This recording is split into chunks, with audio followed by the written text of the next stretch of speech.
Welcome to On the Record. I'm your host, Jerome Sawyer.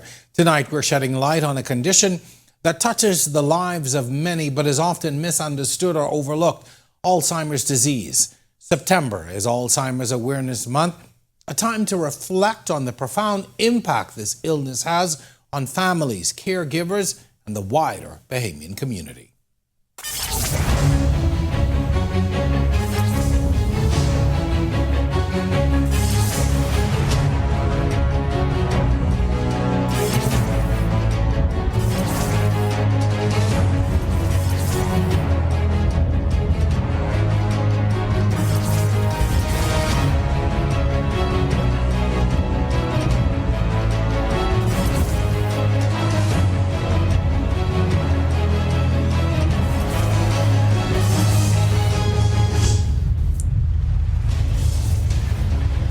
Alzheimer's is not just a diagnosis, it's a journey, one that requires immense patience, care, and resilience.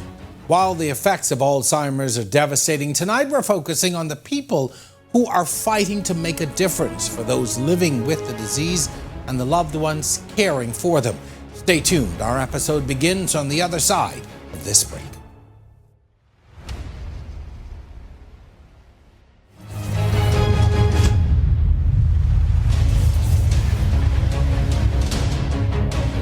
Welcome back to On the Record. In our first segment, we're going to dive into the heart of Alzheimer's awareness and advocacy here in the Bahamas.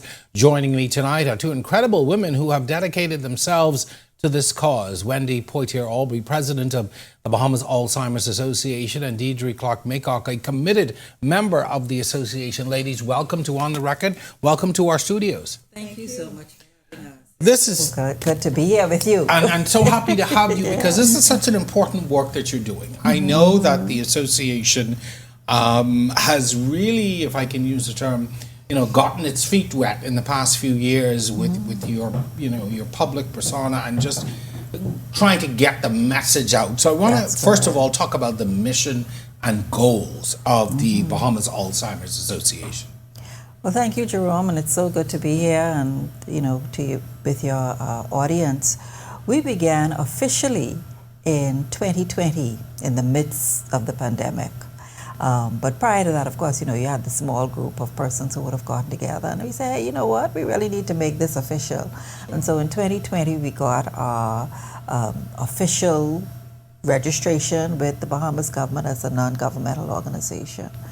And some of the things that we really wanted to work on was not only educating the Bahamian community, the Bahamian public, about the disease, but also to advocate for families and for those persons who are living. We don't say suffering, we say living with dementia.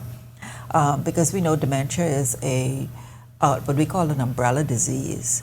There are many different types of dementia, and Alzheimer's being the largest amount of dementias that you would find. But one of our goals also is, in addition to advocating and to educating, but is also to reduce the stigma that is associated with the disease. So many times you've found where people, if they have their family members who are presenting symptoms, they just want to lock them in the back room, or they don't want anybody to know. And even persons who have dementia themselves sometimes, they know certain things happening, but they're trying to deny it and they're not going to let people know. And so one of the things, again, that we're trying to say is if you get your diagnosis, you get your screening. We're advocating for persons to have the annual screening. Just as you go when you have your regular medical checkup, at that same time, you have your cognitive screening. And so that you're able now to say, hey, I feel that something is coming on, because we know there's no cure for Alzheimer's, but there are drugs, there are measures that can be put in place to help to reduce the progress. So you've established this association. It's now 5 years officially. Yes, next year will be 5 years. Next year, that's right. Yes. Just me losing so count we're looking. You're right. We're looking forward to having something big, so we can come back to you for next year. Most definitely. So in this period, I can say I have seen the work that you're doing. I've seen more of a presence. People are now talking about it more. It's becoming not so much of a taboo. From where I sit now, I may be wrong. But what kinds of services and support does the association provide to individuals who are living with it, or even the families who are having, to manage, family members who are affected by Alzheimer's? Okay. Well, we do have the support group, the online support group. We have our Facebook page, we have our Instagram, and so information is on those two social media sites. We've also assisted churches. A lot of churches have a seniors ministry, and so we've been able to assist them.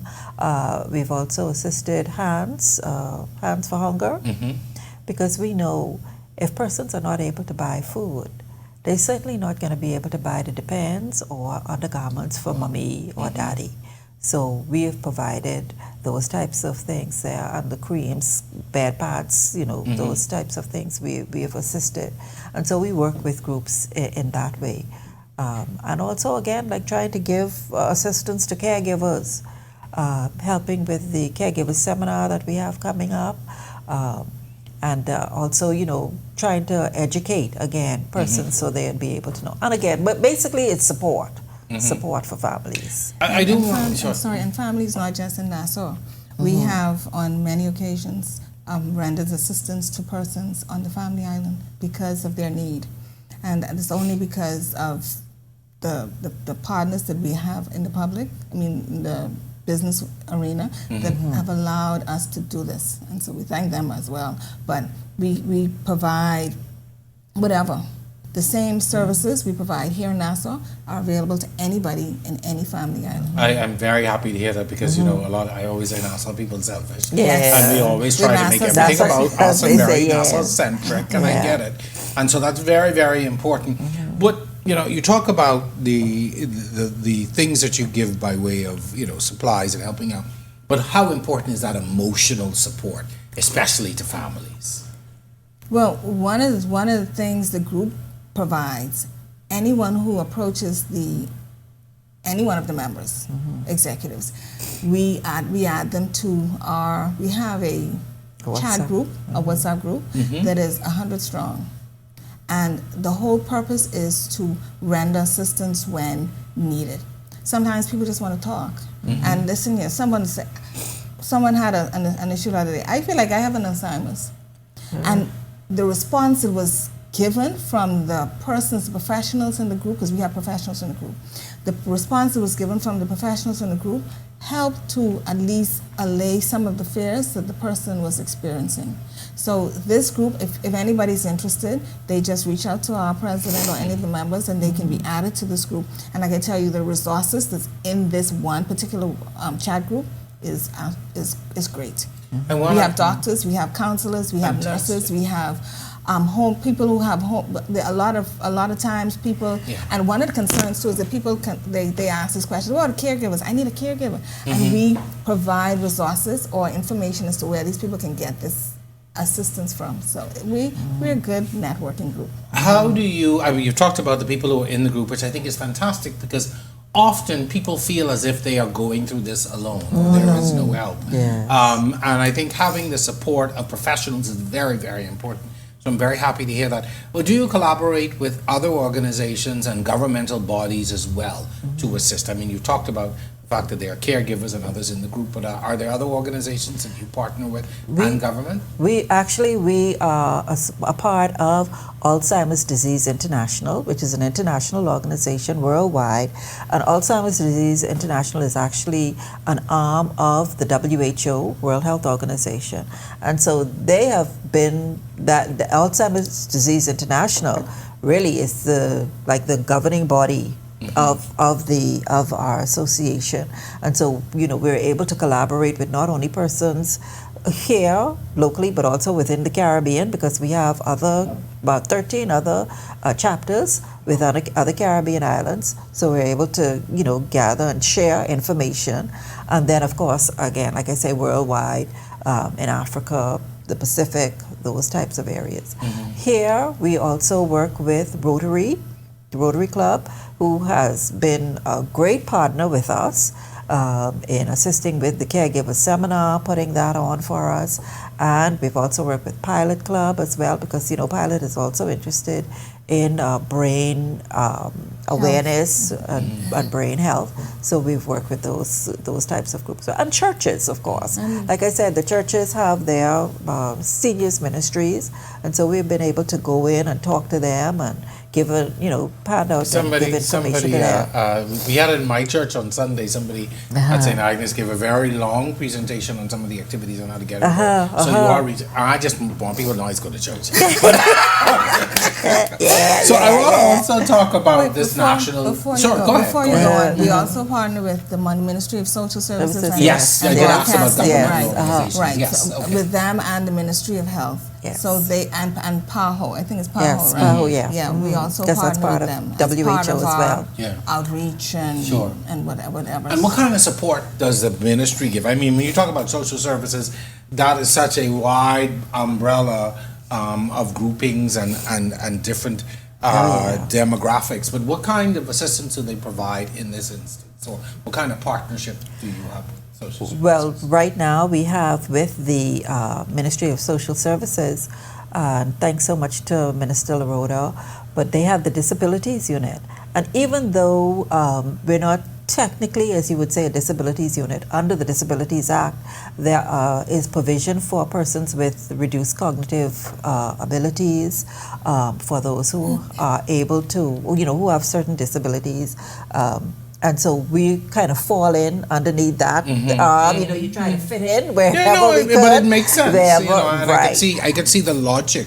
And so they have the disabilities desk or disabilities unit. They are under that ministry, and so we are able to work along with them. Okay, good stuff. I want to talk about the National Dementia Plan. And what that involves, and for the benefit of our audience, the two are together, different names, but certainly two are together. So let's talk about the National Dementia Plan.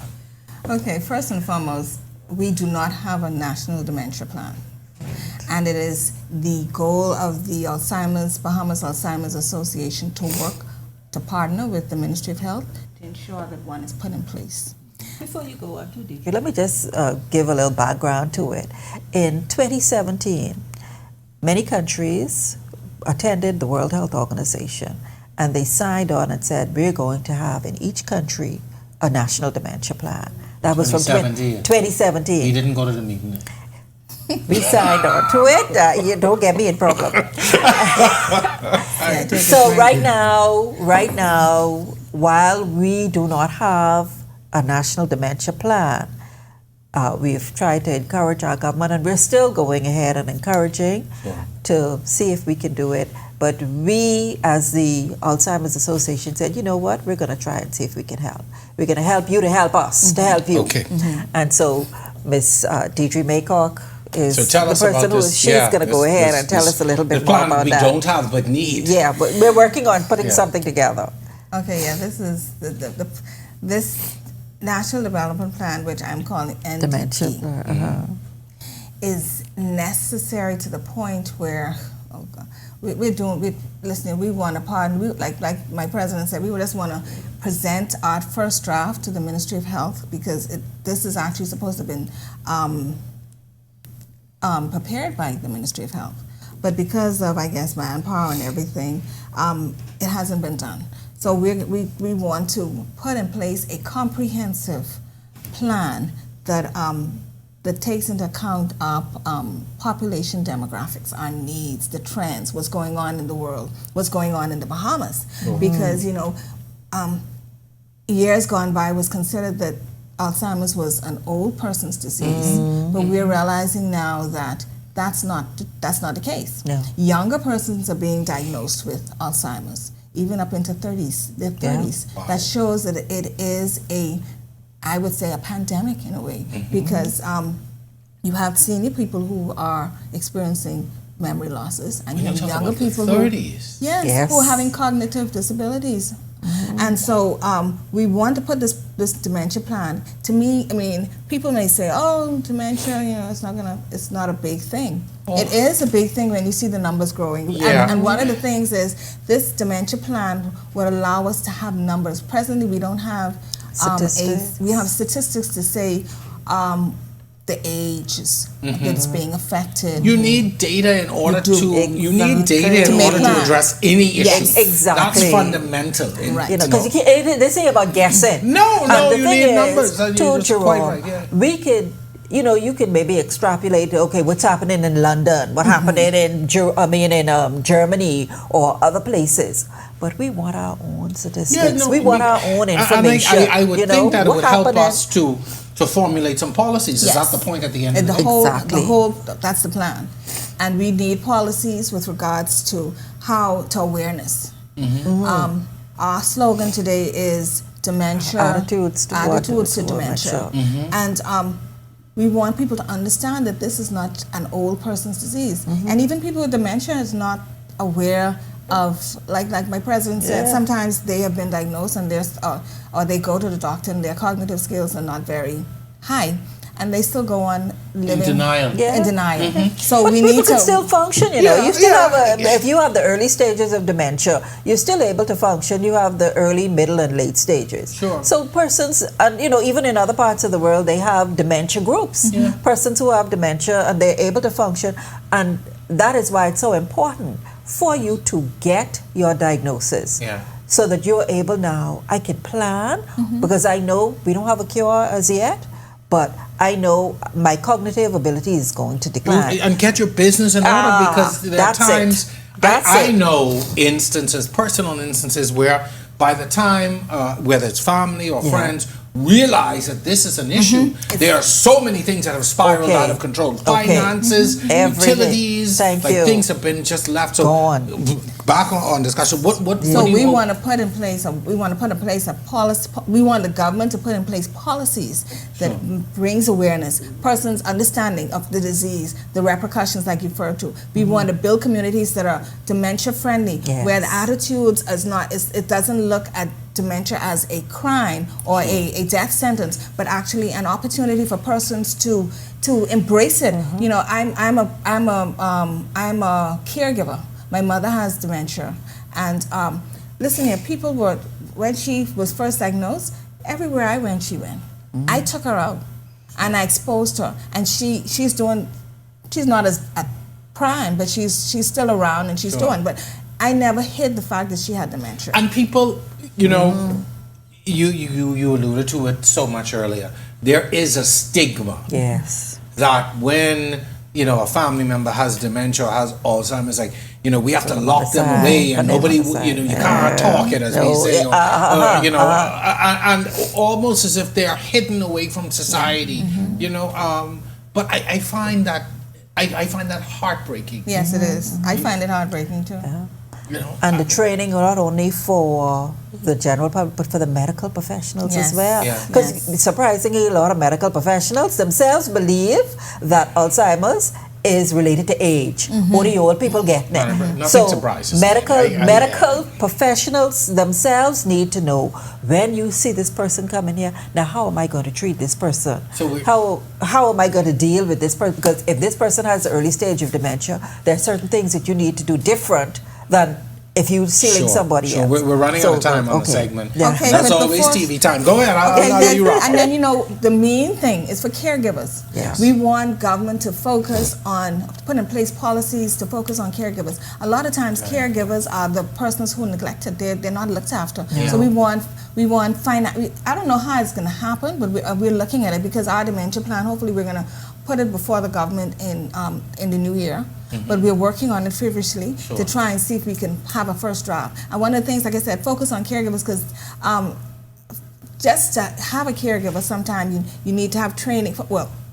You need caregivers who are trained. Yes, I was to say you need caregivers, not just people who will look after. Right, you need trained caregivers, Yes. and even in that situation, I may have a person who needs care, but I can't bring in a caregiver in order for me to go to work, because financially it's not realistic. So what we want to do is try and figure out how the government can perhaps subsidize care. Maybe through social services. Yes. Maybe through yes. social services. You know, ladies, there's so much work to be done. It is. You know, and I'm so thrilled that you all have taken this on to move it forward. Before we wrap up, though, I have to ask, and this is always so important, two things. If folks want to get involved, whether it's just to help, what can they do? Or if somebody's watching this and they, you know, have found themselves in a situation where they have a family member or somebody who has dementia, who has Alzheimer's, and they are at wit's end or don't know what to do, what can they do? So how can people get involved to help? And for those who need help, how do they find you? Where do they reach? Okay, like I said, we have the support group. We're glad to know this TV, so we could cut. I can't remember the phone number. You have the phone number. I can try. So Okay. we could edit So, this. all right, anyway, yeah, you could let's start put with that in. questioning. Yeah. Yeah, we'll go with okay, questioning. yeah. Because I Guys, you wanna can't. reset? It's 535. Oh, gee, what it is? 535. Huh? Oh, Lord. 535. This is the form, We'll right? start from the Yeah, question. right on the Go to phone. you. Sorry about that. Okay, Sorry no about that. Yeah. Yeah, we could have just said, you know, just on to Facebook or Yeah, Instagram Facebook and too, it, yeah. we have those, All right, so- those as well. Sorry about that. 535 4260. All right. 4260. Okay. Yeah. So, you know, this is such an important work that you all are doing, not just now, but, you know, for future generations as well. Before we go, I've got to ask, this is, you know, so very important to people who are watching. How do people get involved if they want to help? And also for family members or people who have relatives who may be, you know, diagnosed with Alzheimer's, who may be suffering from dementia, and they don't feel that they have anywhere to turn. How do they find you? We have our WhatsApp group, and you can call us 535 4260. 535 4260. Just call into that Call number. into that number. We also have our Facebook page. You can get in contact with us there, or our Instagram, Bahamas Alzheimer's Association, for both of them, Bahamas Alzheimer's Association .org, Bahamas Alzheimer's Association.com. You can get into, find us right there.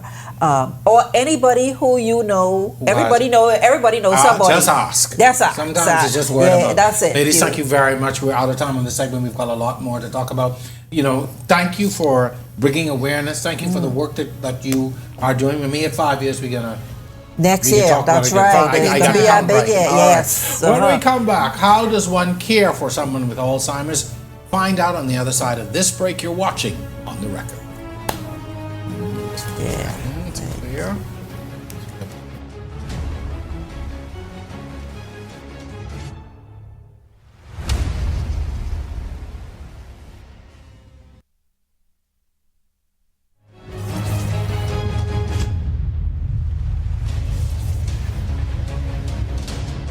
And welcome back. In this segment, we're joined by Alexis Hanna and Renee Forsyth, both of whom have first-hand experiences as caregivers for loved ones with Alzheimer's. However, they are here today in the capacity of members of the Bahamas Alzheimer's Association. Ladies, welcome to the show. Good to have you with us. Thank you for having us. And, you know, I always believe in disclosure when my friend's on the set, so I have to give full disclosure. Renee and I, long time, we went to St. John's together back in the day, from the old St. John's, right? Right. We also attend church together. But ladies, both great to have both of you here. But I want to begin, first of all, by commending you for the work that you're doing with this association. And using your own personal experiences as the catalyst. So I don't want people to say that I gave Renee preferential treatment. So Alexis, I'll start with you. So can you tell us about your personal experience, you know, in your own life with a family member who was afflicted and you had to look after? Sure. So both of my parents actually at some point was diagnosed with Alzheimer's dementia. My mother was diagnosed, I think it was 2015. I had just been married for 2 years. I had a toddler and a newborn. He was maybe about 3-4 months when she was officially, well, no, she wasn't officially diagnosed yet. That was when we really started to notice the symptoms. And yeah, we have been dealing with her care from that time up until September of last year. So my father was diagnosed in 2021, and he had other complications as well, which sort of sped up his dementia and those symptoms. So there was a period of time, which would have been last summer, when I was the one fully responsible for their care. They came into my home, they lived with me, and I was their round-the-clock caregiver. Oh, Renee? And similarly to Alexis, my mother was diagnosed in 2007. I was caught in what is called the sandwich generation. I had a young family, I newly married, and a toddler, and I also had to care for aging parents. So it was very challenging, very challenging. And being the only daughter in the family, much of the burden, it fell on me. It felt like it fell on me. I have to ask you that. Is it that, you know, in the family makeup, is it that the daughters, the women, are expected to take the lead in the caregiving? I would say that in society as a whole, whether it's Alzheimer's or any sort of caregiving, whether it be in a parental role, you know, there's a default parent most times, and in caregiving, there's a default person who is going to be the caregiver, or it's assumed that they would be the caregiver. What would you say were some of the most challenging aspects of being the caregiver? For me, I had the challenge of my time. I was in a career, I was a new wife, a new mom. I wasn't living at home any longer. So my time was very, I was stretched. I felt stretched. And my family, my immediate family is small.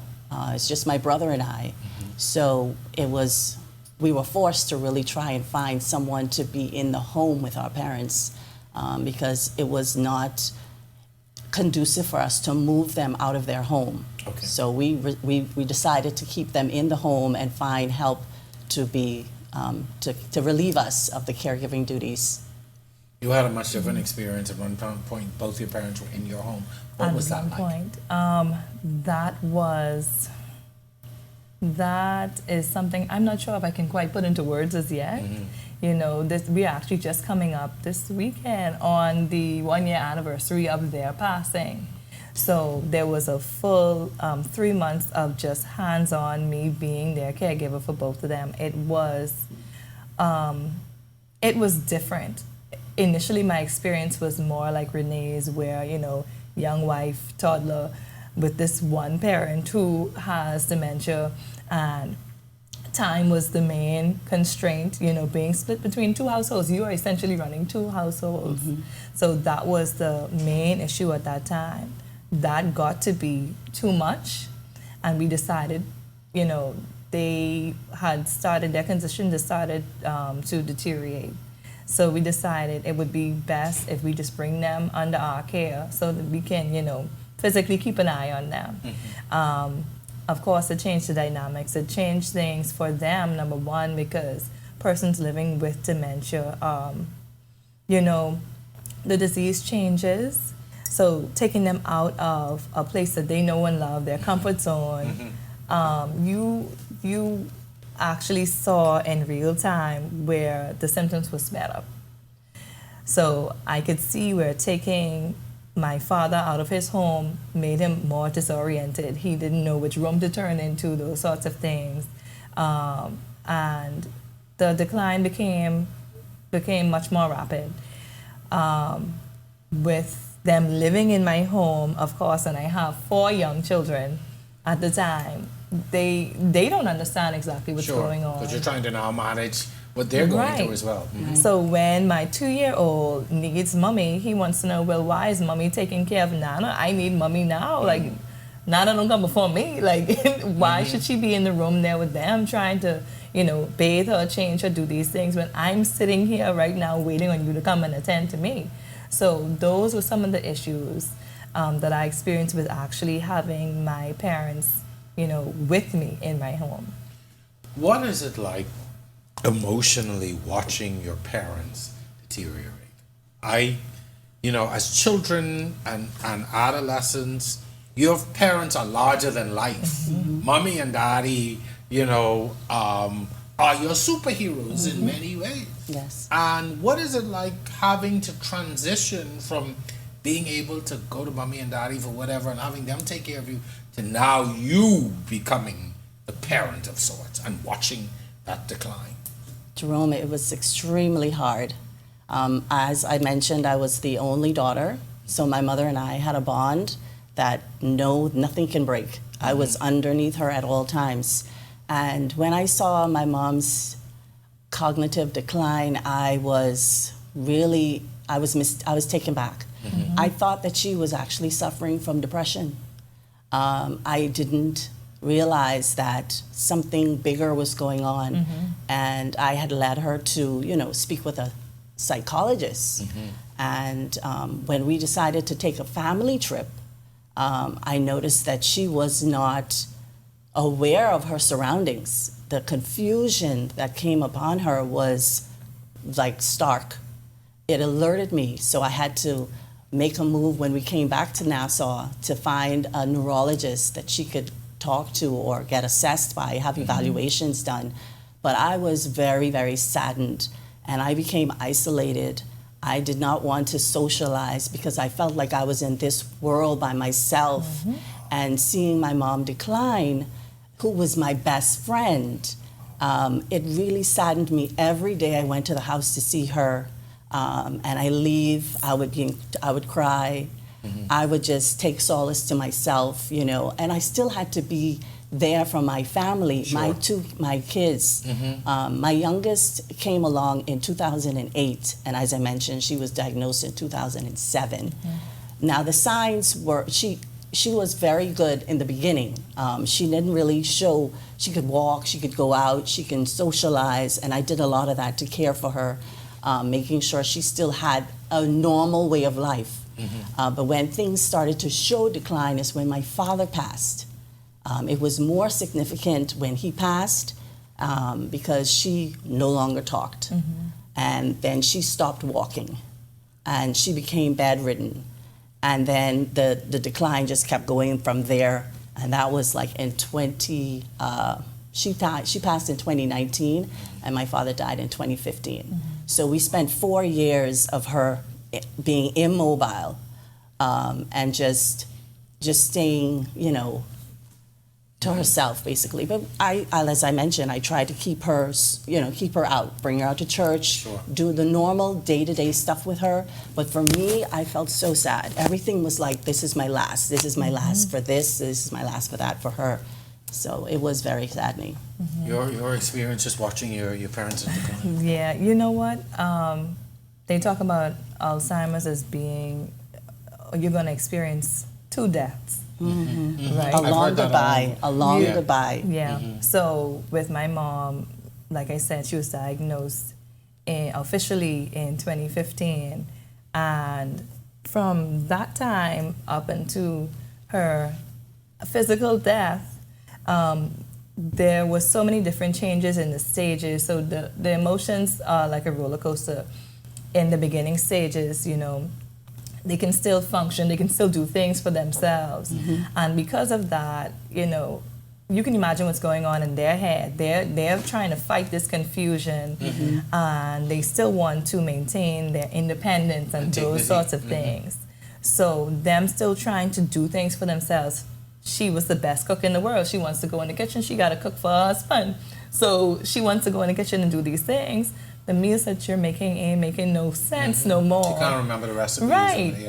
You're doing things that are definitely not in line with how you normally would do your behaviors. That's the thing that a lot of people don't realize. It's not just the memory. Their behaviors change. Their whole personality changes. Yes. So in those beginning stages, it's frustration, trying to figure out how you could get your mommy or daddy to rule, you know? Yeah, no, because I know that's a big issue. How to get them, Yeah. under manners. That's a big issue, especially when you have, parents like mine. You talk about them becoming more withdrawn because you thought your mom was depressed and whatnot.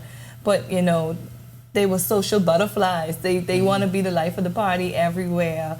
And now to see that change, that was the biggest and hardest thing for me. You know, mommy and daddy were the first ones out on the dance floor. Now she's sitting in the corner and she doesn't want to do anything. And then to the point when she can't do it anymore. Those are the things that are, you know, very disheartening and you know, they really hurt. What are some of the misconceptions and stigmas that society will bring regarding Alzheimer's, and how do we begin to address those?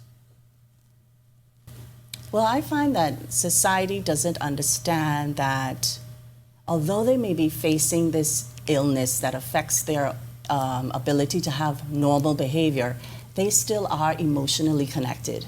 They're still there. They are still are emotionally connected. And one of the ways that I saw that presence was we always celebrated my mom's birthday every year, even up to the time she was still in bed. And she was connected to us through that experience, that celebration. We would do a number of things and she would cry, even though she didn't really verbalize herself. The stigma is that we have to realize that they're still normal people inside. They still have feelings. And we just have to be patient. And we have to be loving and caring. And if you see someone like in the food store, for example, struggling to pay a bill, to pay because they've slowed down, help them. Or don't understand. Right. Right. Yeah. Or don't understand what, you know, what they're doing. Help them, because you don't realize Alzheimer's and dementia doesn't have a face. No. You only understand it when you have lived it. And people don't seem to understand that they need care and they need your support. What are some of the misconceptions that you think that are out there, or things even that you faced, you know, in your attempt to be that caregiver?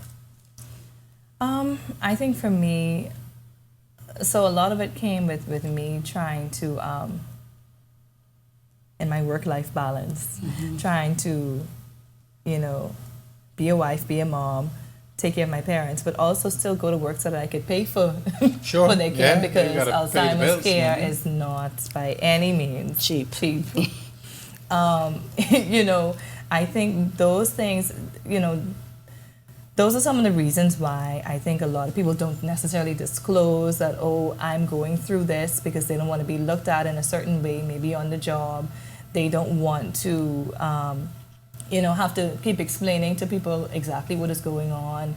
I didn't want to have to keep explaining what's happening with my parents. There were people asking things like, oh, okay, so she ain't gonna get no better. You know, Alzheimer's is not a disease where you're going to get any better from it. It's progressive, and there's one end, and we all know what that end is. I think a lot of it, in terms of the stigmas, would be early onset dementia, how early you can actually get the disease. You know, my mom was diagnosed at 63, but people are diagnosed as early as their 30s. Yeah. You heard about in the last segment. Yeah. Right, they're those sorts of things. I think people feel as though, you know, Alzheimer's is just hereditary or genetic, but really and truly, you know, we call it type 3 diabetes now for a reason. It is more of a lifestyle disease akin to diabetes or high blood pressure and those sorts of things. So not necessarily reversible, but there are definitely things that you can do that can stop it or slow it down, as opposed to just saying, oh, woe is me, I have dementia, and this is what it is, and just accept that. So, yeah. So, ladies, I want to thank you for sharing your experiences with us. We're going to take a break here, but thank you for agreeing to open up and to talk in a public space, because I know that is not easy. And thank you for for your diligence in this association and in bringing awareness. When we come back, we're going to find out how the association fulfills its mandate of spreading awareness across the country. Stay with us. You're watching on.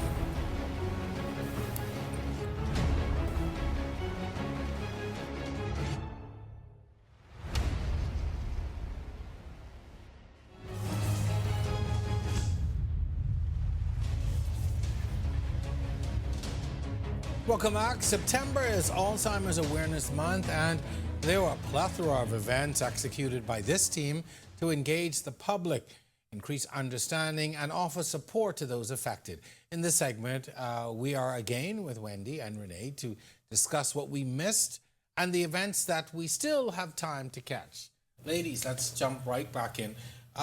Let's talk about the events this month and what they were designed to do. What is it that you really wanted to do with the events that you had this month?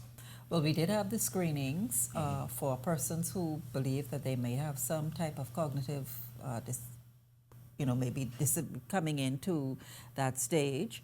And then we had the caregivers seminar. Fantastic. That was work done with Rotary, Bahamas of South Ocean. We are so pleased to partner with them and their president, Davo. That group they have been assisting us now. This last year they did as well, and this year, so we're really happy with what they've done. And persons just had a wonderful time. Caregivers were able to come in, get information, be treated, made to feel as though, hey, they are yes, because we know the burden that is put on caregivers. And then we had the Purple Party, which it was geared more for those persons who have Alzheimer's and their families, so they can come out. The recreational. Right, and have a time, just having a time together. Right. You're playing the old songs, and Yeah, they can get back in memories. Yes, People singing those old songs and yeah. playing games, those types of things. Just a fun time. And you've got another event coming up soon. Right. Well, we also had the candlelight vigil, which was actually on World Alzheimer's Day. Right. And Dame Janet Boswick was the speaker there, and so we were very pleased to have her. And then coming up now, we have the Memory Walk, which will be on Saturday the 28th, and we will also have the Expo, where we're going to have a number of booths, and persons are going to be there. You're going to learn about nutritional cooking. We have the persons from social services. They're going to be assisting us there. And so they're going to talk about the disabilities unit and the services that social services offers for families. Some of the other booths, Renee, maybe you could, I forget We now have myself. it's going to be like a wellness seminar. Okay. So we have someone for physiotherapy. We have someone teaching about meals. National agencies. Sorry. So we have to National agency, yes, that's it. Yes. Okay.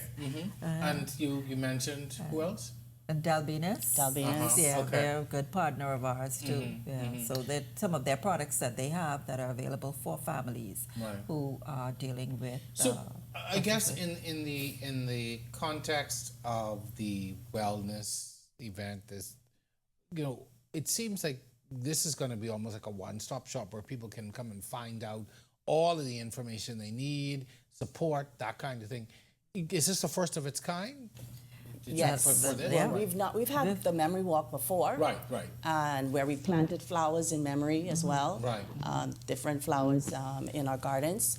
But this time we've taken it a step further to allow for more awareness and education for wellness. So yes, the expo part is new. Right, I was saying the expo part where people can come and because that's vital. the walk. Yes. After the walk. The walk is at morning 8. We're walking from Arawaki to Rawson Square and back. And that's You got to walk back too? Yeah, that ain't far, man. Jerome, I know you could make that in less than 10 minutes. You a fit person. You could do that. And so, and then persons will have their flowers with them. And again, this is all about bringing awareness. Sure. I've got to ask you, what are some of the challenges that you face as individuals and, of course, as an organization when you're trying to bring awareness to this disease and also to the people that it affects? Everybody's not as welcoming and embracing. So what are some of the challenges that you all face as a fledgling organization in many ways? I don't think that we've actually faced challenges, to be honest with you. Because people have been very open to supporting us. Okay. Our presence is very vital. We can't say it enough that I go places and people say, I didn't realize that you were there. that Alzheimer's Association exists. I know it didn't exist when I was going through it. Sure. So I became aware of it during the pandemic period when a lot of webinars were taking place, and I got a flyer on my phone that there was this Alzheimer's Association. Deep down in my heart, I knew I wanted to do something affiliated with that from a personal perspective. So I jumped on to that webinar right away, and from that day to now, I have been constantly involved. But I don't think that I could say, honestly, that we can face challenges because people have been so embracive. They've embraced the fact that we're here to help, That and is great they news. are appreciative of that. So, What? And I think too, Sure. with that, it's because most people in their own families, they have somebody who has dementia or Alzheimer's. And so that is why they're, oh, I didn't know. And then, they come out and say, my cousin, just I think you my said it during auntie. the break. Everybody's touched Yeah, in some everybody. way. Yes. Right, Yeah, yes. whether it's a My direct auntie just family have member it, or you know someone, Right. But everybody is touched in some way. What are some of the things that you've been able to achieve in these 4 years that you are most proud of as an organization? there's so much we can talk about. The big ones. The One big of sort the warm initiatives yard that things. we started was the Hope Drive. yes. Okay. And that's when I came on board, and we were trying to find a way to give back. So we established this program that usually comes out at the end of the year, Thanksgiving into Christmas, and we asked for the business community and persons to donate whatever they'd like to help, maybe bed pads, maybe a wheelchair, maybe something that they're not using any longer for a loved one that needed it. So they would donate those items, and then we would be able to re-gift them to someone else who's in need, a walker. There's so many things, and that's when we started to get the business community came on board. One of our first businesses was Delvina's. We and always have to thank them. We always say thank you to them because they gave us a number of undergarments for men and women, and they also supplied us with baby wipes. Right. And so we are so appreciative to them. creams, too, And cream. yeah. And we're very appreciative to them for their support. Every year we have the Hope Drive. So that's one of the things I think we're very proud of. Then we also had an event, a major event, our jazz in the garden. in the gardens. By the Bahamas Mortgage Corporation. Ah, in the gardens. Yeah, Yes. there, Okay. yes. When was that? That was last year. Yeah, in March. Come on, I know about that. You can know about the one I for come to next the next year. one, For yes. next All year, right, I'll you come can to be the- there. come to the next one. I can let you be one of the Fantastic. planning committee. Yeah. I just I call it on you. buy a couple of tickets. Yeah. That's all right. That's okay. But that was a big event, Yeah, and that sure. was very successful. Fantastic. Yeah. Is it easier? And when I say easier, are you making inroads? Yes, and I get excited when it's time. It's a lot of work. Yes. It's a lot of work. It takes a lot of commitment and dedication and people to help push this through. But for some reason, I get excited every time we have an initiative coming up, because I feel like I'm doing something good for the community, and I'm also doing homage to my mom, Yeah. and it makes me happy. I'm sure there's a part of you that will say, I wish this was around. Yeah, when I was around, when when I I was going through Yeah. it, yes, I do wish that. And even though I didn't have this resource, God made a way that I was able to find resources to help me. So I'm also actually giving back to those that are saying, oh, I don't have this, I didn't know. Yes, call us, When you had this organization, you're the president of it, what are some of your key goals that you would like to achieve during your presidency? What are things that you're focused on? Well, the National Dementia Plan, Yes. that is really one of the things that we really want to say, that we have it here for our country, for the Bahamas, because, if other countries can do it, we can do it too. Of course. The Bahamians are talented. We know what to do. And so once I think we have that in place, I think that will help to make it easier for our community. We know that the numbers are increasing, Jerome. We know, like I said before, almost every family is touched. And this will only make it easier. We have to be able to plan so that we know how we are going to conduct ourselves. The more you know, the better you are able to make decisions, make informed decisions.